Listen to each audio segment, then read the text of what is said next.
Yo, yo, yo, yo, yo, yo, yo, Big Kish back up in here. Now we know Top 5 just got arrested, right? But there's a backstory to why this dude think he's a demon. Why do he think that he's like that? And we just looking at him like he corny. I think it's videos like this done amped him up, souped him up to the point he really think that he's somebody. Before we get into that, y'all make sure y'all please go get your copy of Street Dad, Geek Dad, Avoiding the Manufactured Mindset. The book will be in the description for purchase. Y'all go ahead and support me, y'all. Very much needed. And we about to get into this video. Trap Lil Ross, the many MURD, we can't say that on YouTube, but Top 5. We're just going to see why he think he like that. Y'all know I'm like holding y'all. Without further ado, let's get it. Top 5, born Hassan Ali in 1998 to Somali immigrant parents, grew up in Toronto's Why y'all let me get on here with a hole in my shirt?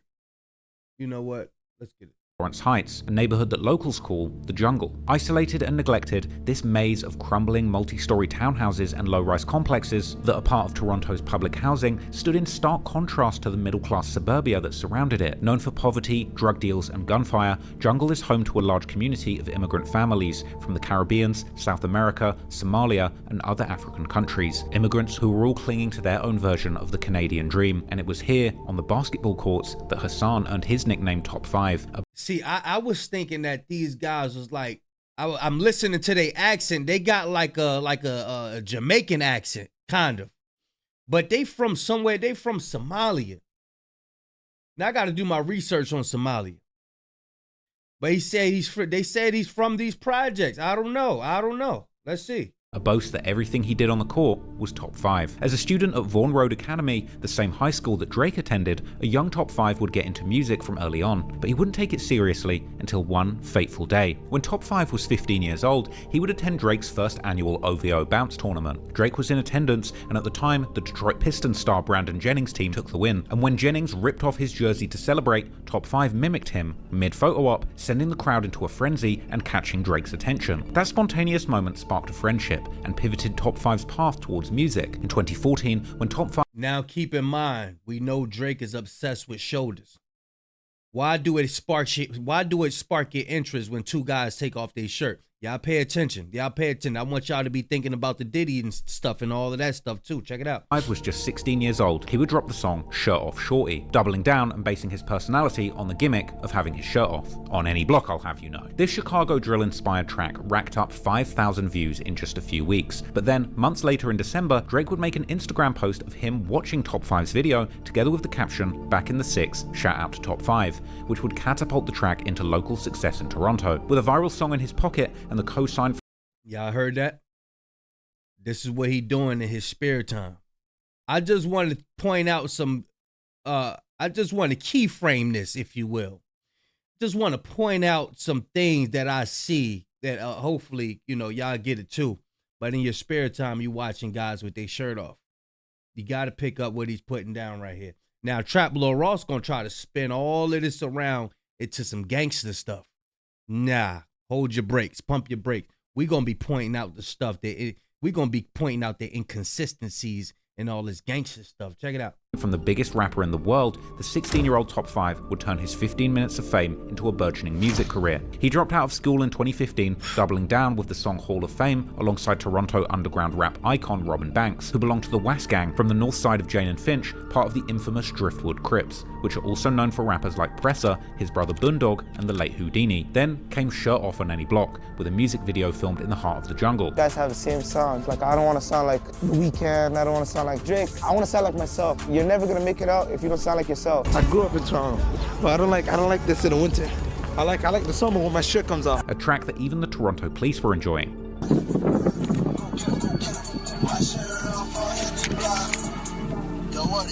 Meanwhile, Drake... That's why Kendrick Lamar said, try to run to America to imitate heritage. You can't imitate this violence. Notice, it sounds like Sosa, Sosa, that Chief Keef joint. It sounds just like that from what I heard. And, you know, you got the cops playing this. Now this is why Drake think that he's above the law. Watch this. I don't want to sound like The Weeknd. I don't want to sound like Drake. I want y'all to listen close to what the cop is listening to, and it sound like the Chief Keef joint. Sound like myself. You're never gonna make it out if you don't sound like yourself. I grew up in Toronto, but I don't like this in the winter. I like the summer when my shirt comes off. A track that even the Toronto police were enjoying. Listen.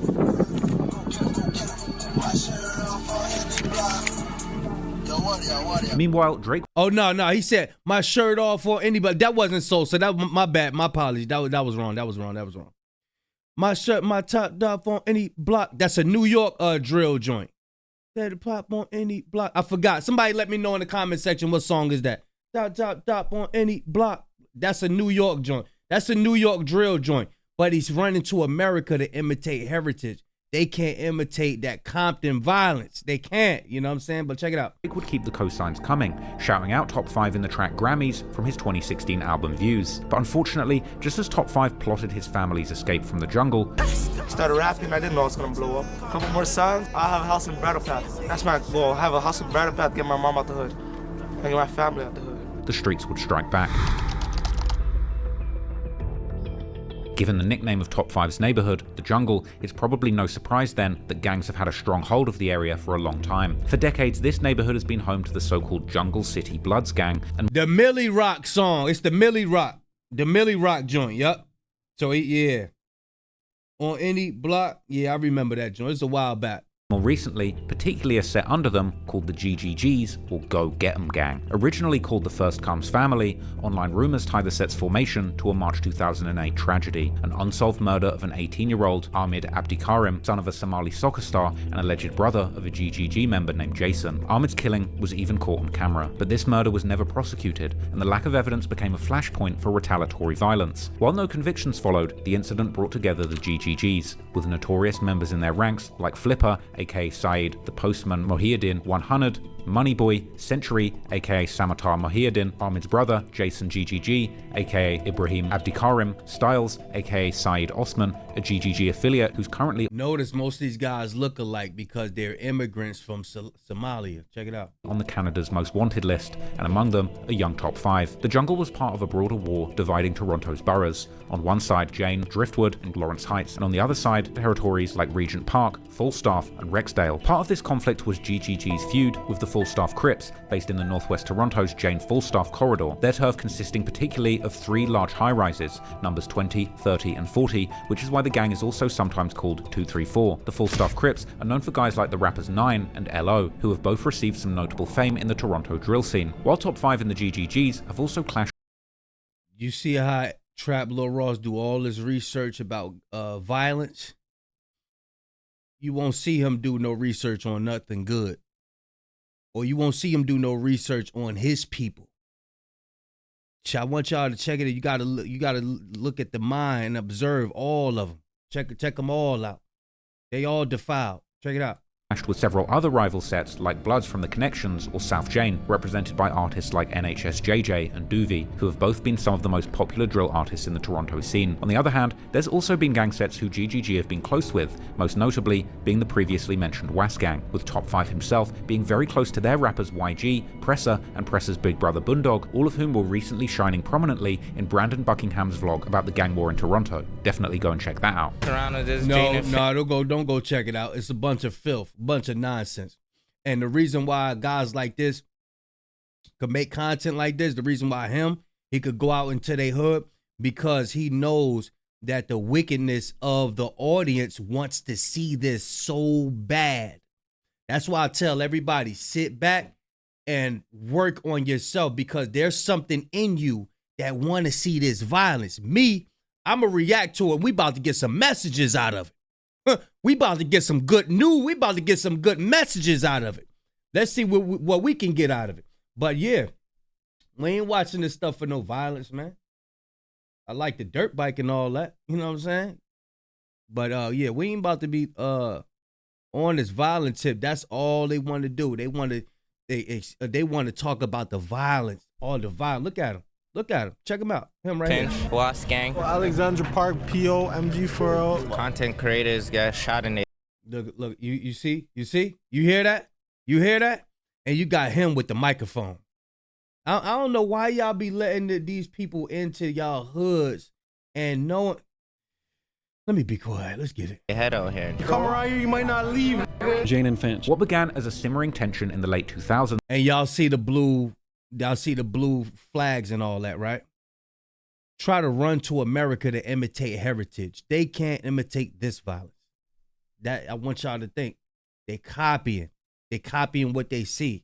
And being as though that they got to prove a point, they going to try to go above and beyond. They just going to be doing little heinous crimes. They going to be doing stuff that don't make no sense just to try to prove a point because they not the real thing. This is why they go above and usually when somebody trying to copy something, they go above and beyond to prove their point. That means they're not the real thing because they got to prove.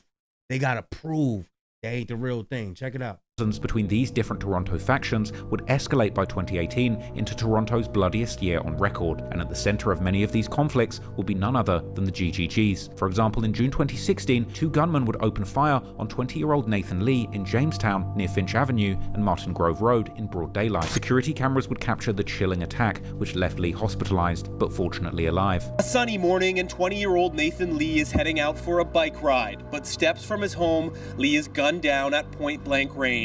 The video released by police today shows the two suspects approach. Both are armed with handguns. It's hard to believe anyone could survive such close-range shots, but Lee's mother says her son is expected to recover. Police quickly linked the shooting to an ongoing feud between the Young Buck Killers, a Driftwood Crip subset, and the Rexdale Jamestown Crips. This was a rivalry already stained by tragedy, as just weeks earlier, a pregnant woman was killed in a drive-by, her baby delivered by...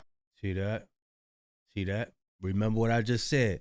They just do stupid stuff. They're trying to prove a point. Oh, we could be like the drill rappers in America too. We could be like Chicago and them. We could be like Chief Keef and them. We know how to be like King Von and them too. We know how to do this. By an emergency C-section, only to die a month later, something that the YouTuber Six Tails covered in great detail on his channel. Lee's shooting occurred allegedly just days after the rapper Presser was Now let's get into this top five shenanigans. Matter of fact, we're gonna let it ride out because he's locked up now. He's locked up now. We don't need nobody killing our people on these streets. Check it out. assaulted in jail, and the investigators believed that this was payback. But the plot thickened when Lee's mother identified one shooter as Shamori YG White, a Young Buck Killers member and Top 5's close friend. YG would actually flee to the US, setting the example for others to do the same in the future, while his alleged... Don't come over here. Don't come over here. Keep that over. Stay over there. We got enough stuff we need to deal with in our house. You understand? No, don't come over here with it. Don't try to come over here. Try to run to America to imitate heritage. They can't imitate this. But listen, don't come over here. Stay over there. We got enough we dealing with over here.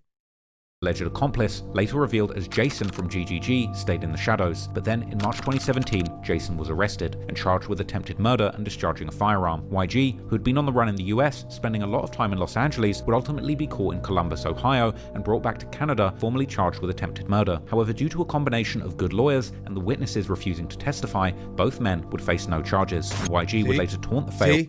And this is what I'm talking about.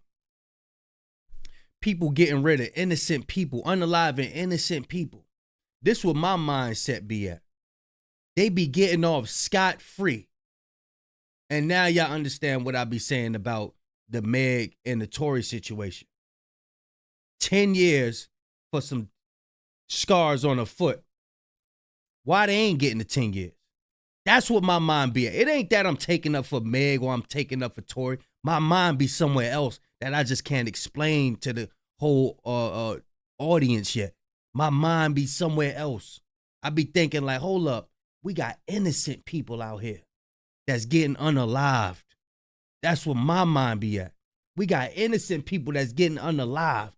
And the people who doing the unaliving, they get off scot-free. Where's they 10 years at? Where they 10 years at? Now, I'm not taking away from, what Megan been through. I hope justice gets served in the way that it's going, however it's going, whatever. They don't care about us. I care about us. I care about you more than any of these cowards do. Trust me. We got to pick this stuff apart, y'all. We got to start coming together against this evil. Let's get it. prosecution with his track Blue Tea, which flaunted the attire matching the shooter's description in the surveillance video, with him rapping that he's on his block, shooting people in his blue tee. So in April 2024, Jason's luck ran out as he was gunned. And then they start telling on themselves just like they do over here. Don't they do that over here? They be telling on themselves. They try to doing the same thing. They go above and beyond to prove themselves. Down in Toronto's fashion district in a shooting that would leave 2 others injured. Though police hesitated to call it targeted, graffiti at the scene spelling out GGGK or Go Get 'em Gang Killers sparked speculation of a hit. But the GGG's reign of terror wasn't just limited to the greater Toronto area, and in another wild case, in August 2018, 27-year-old Abdi Sluggy Piercy, a mid-level drug dealer all the way in Edmonton, Alberta, was gunned down after he pulled into a parking lot, with the sounds of this shooting being chillingly captured on a nearby dash cam.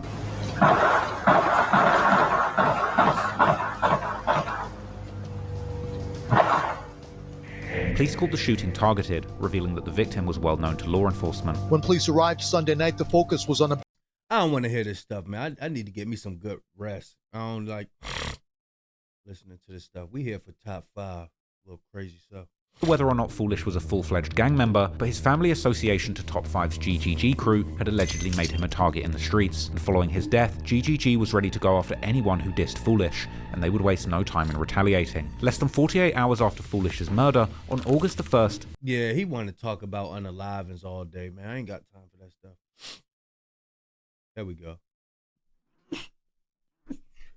And Flipper would end up getting 2 life sentences for both murders. But even though GGG would end up losing their most ruthless soldier, this didn't slow down Top 5, as he would keep escalating petty feuds, putting bounties on rivals' jewelry, and pulling stunts like flushing a stolen chain down the toilet that had belonged to a man called DJ Snoopy. So Top 5 got to start proving himself, because all the guys around him is doing the unalivings, right? So now Top 5 got to prove himself, and he unalived some innocent guy.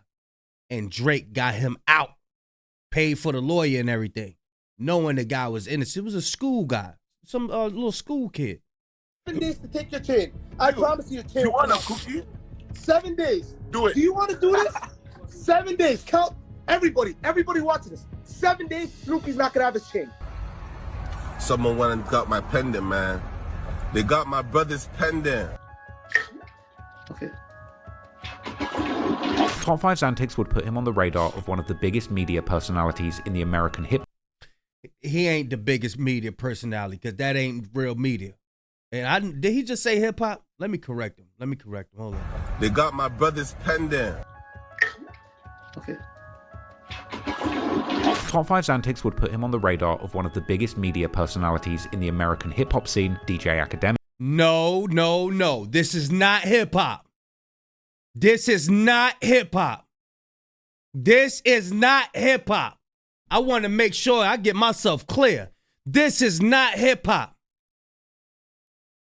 This is more like forensic files media. Don't correlate the two.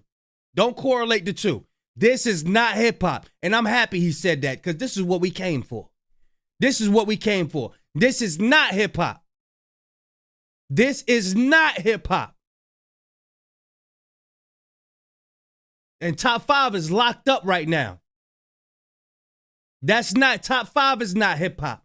Academics is not hip hop. I don't care how many numbers he know. I don't care how many executives and all that stuff he know. Trap Lil Ross is not hip hop. These people are not hip hop. Gotta correct that. You gotta correct it. MX, who would begin to invite Top 5 onto his streams, introducing him to the streaming world for the first time and publicly labeling him the Demon of Toronto. You see how he got set up? Y'all ain't even catch the play. He got set up. Yeah, I'm gonna bring him out here, and this is what they do. I'm gonna bring him out here, put him across the airways, so he could tell on himself. You know these guys love telling on themselves. All right, so we're gonna broadcast him out there, make him tell on himself. And now look where Top 5 is at now. Job well done. They done got him up out of here, y'all. They got him up out of here. But if y'all don't know people, we here with Top 5, one of Toronto's finest. You got any? Are you the king of Toronto? You know? I run Toronto. They know this. Yo, Chroma says she the first lady, so we gotta find out who's the king. First lady to get battered. He mean first lady. First lady. What's wrong with yo, man? Yo, you gotta live in Toronto to know what's going on. What the This would lead to many wild moments, like chaos erupting when Top 5 would end up on the stream with one of his biggest rivals, 17doovie, which would lead to both of them going back and forth, dissing each other's dead. Now, I haven't seen this stream, but I'm guaranteed, I'm willing to bet y'all 50 cent. I'm willing to bet y'all 50 cent that this was coerced by the Hennessy man. Y'all see how he do? He'll put your greatest enemy on the phone with you so y'all could go back and forth. He know it's going to obtain a lot of views. It's going to get a whole lot of views, and he's going to reap the benefits of those views. It's an ongoing cycle. This is what they do. Same thing Adam 22 do. He'll get some enemies going. He'll get some enemies going on the platform, get them arguing with each other. Next thing you know, he got all these views, he get all the money. Oh, and at the end of the day, those people that was arguing, they gonna be locked up. And then he's gonna move on to the next people who got ops and all of that stuff. They're gonna tell on themselves right in front of the camera. He's gonna get all the views, all the money, and they gonna get locked up. Then he's on to the next people. It's an ongoing thing. It's an ongoing thing. That's why I tell y'all, youngest, if you watching, work on yourself. Stop with all this op talk. If you hear everybody else saying ops, you need to be saying something else. You need to switch up the words or something like that. Because they going after the people that's followers. They're going after the followers. You want to follow people. You want to do everything they say. You want to walk like NBA Youngboy. You want to talk like King Von. Look, stop it. You're going to be locked up. They're going to get you. 9 times out of 10, they already got the evidence on you. 9 times out of 10. So, I just want to, you know what I'm saying, just bring this video out so we could debunk all this is hip-hop stuff. This is not hip-hop, y'all. This ain't hip-hop. This ain't hip-hop.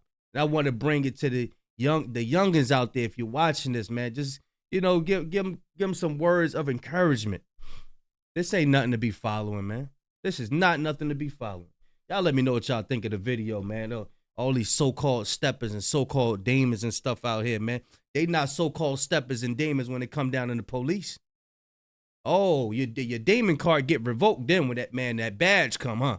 You want to be a demon to these innocent sisters out here with they baby in their stomach and all of that. Oh, that's when you a stepper. That's when you a demon. You're a coward. These are cowards, and this is not hip-hop. Big Kish signing out. I'm gone, y'all.